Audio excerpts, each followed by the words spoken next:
नमस्कार, स्वागत है आप सभी का आधार न्यूज चैनल पे। जैसा कि आप सभी को पता है कि बिहार बीपीएससी का जो 67वीं रिजल्ट है वो 28 अक्टूबर 2023 को घोषित हुआ है। उसमें अररिया जिला के भरगमा प्रखंड क्षेत्र के जयनगर पंचायत के एक ऐसे छात्र है रविशंकर झा, जिन्होंने अपने पंचायत सहित प्रखंड वासियों के लिए एक बहुत ही अच्छा काम किया है। प्रखंड वासियों के लिए खुशखबरी ये है कि उन्होंने बीपीएससी में 67वीं एग्जाम का जो रिजल्ट आया है उसमें इन्होंने 46वां रैंक हासिल किया है। इसमें आपको बता दें कि जिले में इनका दूसरा स्थान है, वही भरगमा प्रखंड में इनका पहला स्थान है। सबसे पहले आपको बहुत बहुत शुभकामना, आपकी उज्जवल भविष्य की धारा न्यूज की टीम की ओर से बहुत बहुत शुभकामना।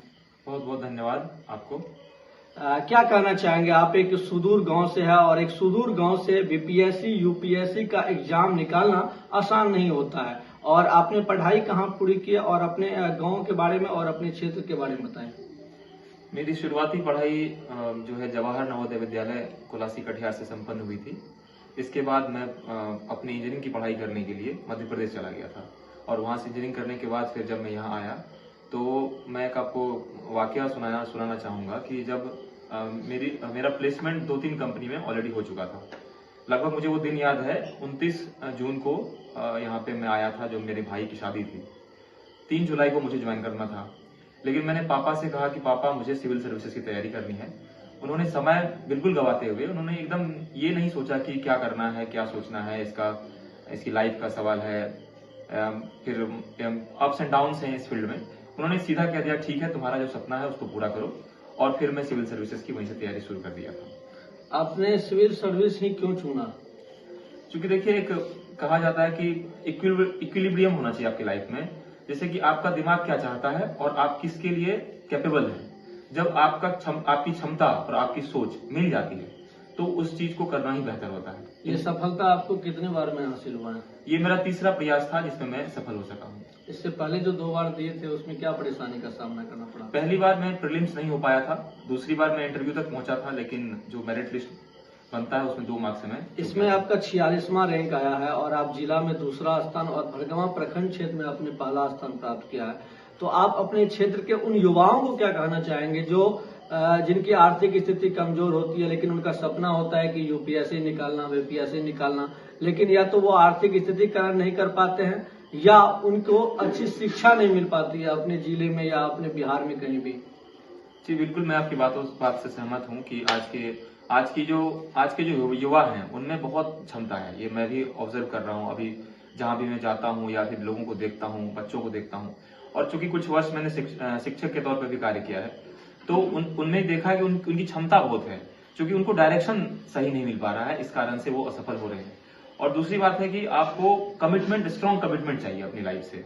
जब तक आप कमिटेड नहीं होंगे कि मुझे ये करना है और उसके लिए कुछ ना कुछ अपने दांव पर नहीं लगाएंगे, तब तक ऐसा नहीं हो सकता है। मैं एक मूवी देखा था मैंने, छिछोरे, उसमें ये कहा गया था, एक ग्रुप होता है उनमें जो लूजर्स कहलाते हैं, वो कभी कुछ जीत नहीं पाते हैं, तो उनको जीतने की इच्छा होती है। तो पहली बात, उन्होंने आपके अंदर इच्छा होनी चाहिए। तो वहां पे जब जीतने की इच्छा थी उनके अंदर, तो उन्होंने सोचा कि जो उनके सबसे प्रिय चीज है उनको वो दांव पे लगा देंगे। जैसे किसी को उस ग्रुप में सिगरेट स्मोकिंग करना पसंद था, उन्होंने स्मोकिंग छोड़ दिया था। किसी को शराब पीना पसंद था, शराब छोड़ दिया था। मैगजीन्स बहुत से लोगों ने छोड़ दिया था। तो मैंने भी एक कमिटमेंट किया था खुद से कि मुझे मूवी देखना बहुत पसंद है, एक तरह से मेरा शौक भी है वो। तो मैंने कहा था जब तक मैं किसी भी अच्छे एग्जाम में, जैसे सिविल सर्विसेज के एग्जाम में सफल नहीं हो जाता, तब तक मैं मूवी देखना पसंद नहीं करूंगा। और मैं लगभग 2 साल से मूवी नहीं देखा। तो ये पहली बात है, कमिटमेंट।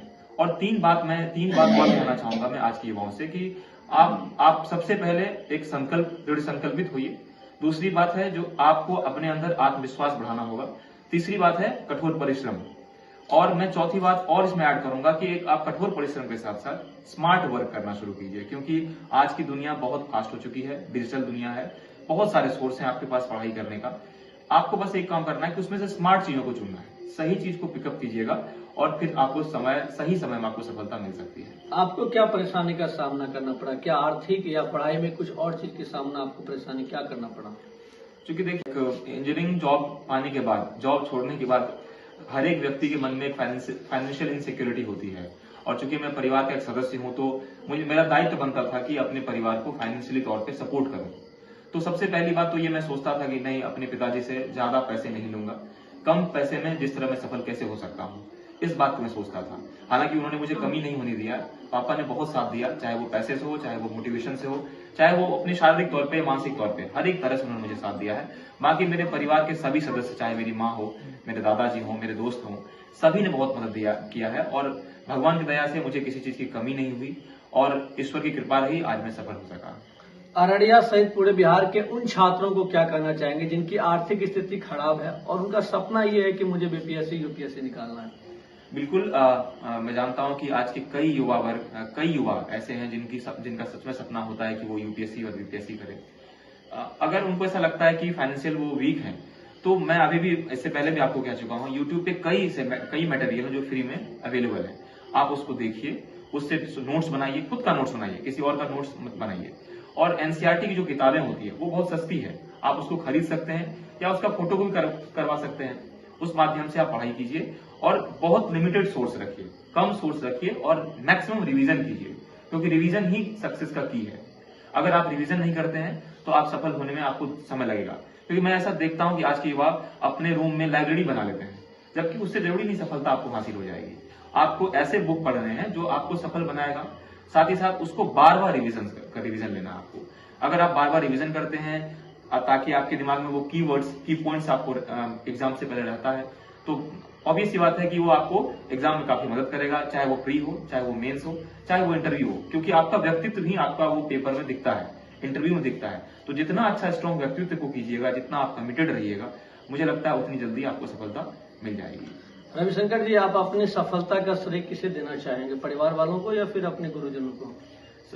इस सफलता में बहुत से लोगों का हाथ है। सबसे पहले मैं ईश्वर को धन्यवाद देना चाहूंगा, जिन्होंने मुझे इस धरती पे मानव में जन्म दिया और समाज सेवा करने का मौका दिया।